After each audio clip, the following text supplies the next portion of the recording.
Well, hello again.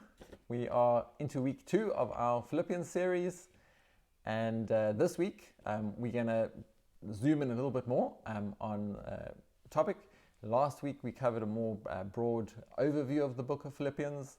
Hope it gave you a bit of a picture, just reminded you about the origin of the church, how Paul and Timothy had planted it. I think it was Acts 16.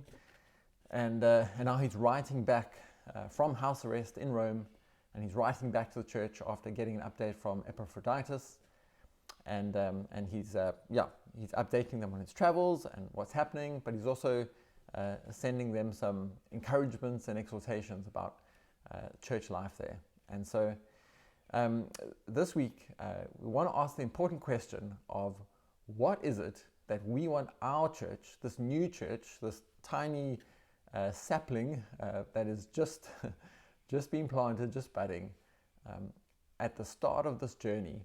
What do we want our church to be known for? What are the characteristics and values that we want to celebrate as a church? What do we want to call out of each other? What's going to be called out of your life in the thrust and emphasis of our teaching, of our activities at as a church?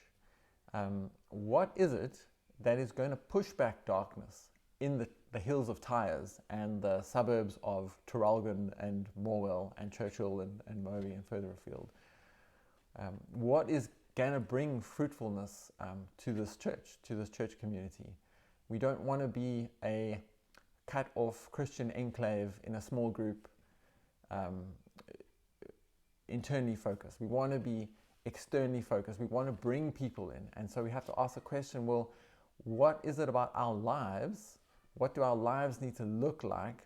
What is the expectation of Jesus for our lives that's going to bring that fruitfulness? That's going to allow us to establish a healthy, vibrant Christian community that is salt and light in our neighborhood and in our towns. And we've chosen the book of Philippians because Paul writes this letter to the Philippian church with this very thing as an emphasis of saying, well, what is it that your life should be defined by? And what is distracting you? And how can you get away from those distractions? What is it that, who should you be following? What characteristics need to be evident? And the focus and the core of this Christian community. And so that's why we have started in Philippians. We think it's a good time as a new church to reassess these questions. And some of these things are things that we've all heard many times before. But it's good to dwell again. It's good to think about our family life, what it is that we want our kids to grow up seeing in action, what changes we might need to make in our personal lives, in our work lives, in our dealings with colleagues and suppliers and the people that we interact with every day. And so, we're also going to look a bit more closely at Paul's life in this session and ask, I think, an interesting question, which is, does Paul consider himself a martyr for the church, that the church would be safe and strengthened and built up? Or does Paul consider his life just as a model for us, that he would have us follow and emulate? And then really importantly, we're going to think about and dwell on again, what is it that motivates Paul?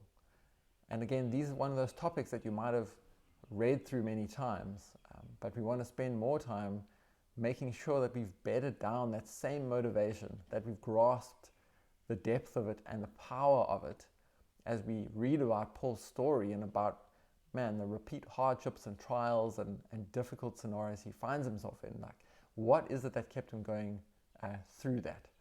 So, I'm just praying that this is going to be fruitful for us. These are foundational issues, but I really ask that you give yourself to it, read through, dwell on the scripture, pray.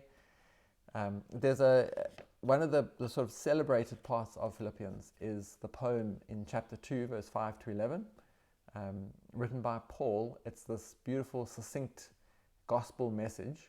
And as you do your prep this week, encourage you, if you haven't already, watch the Bible Project video.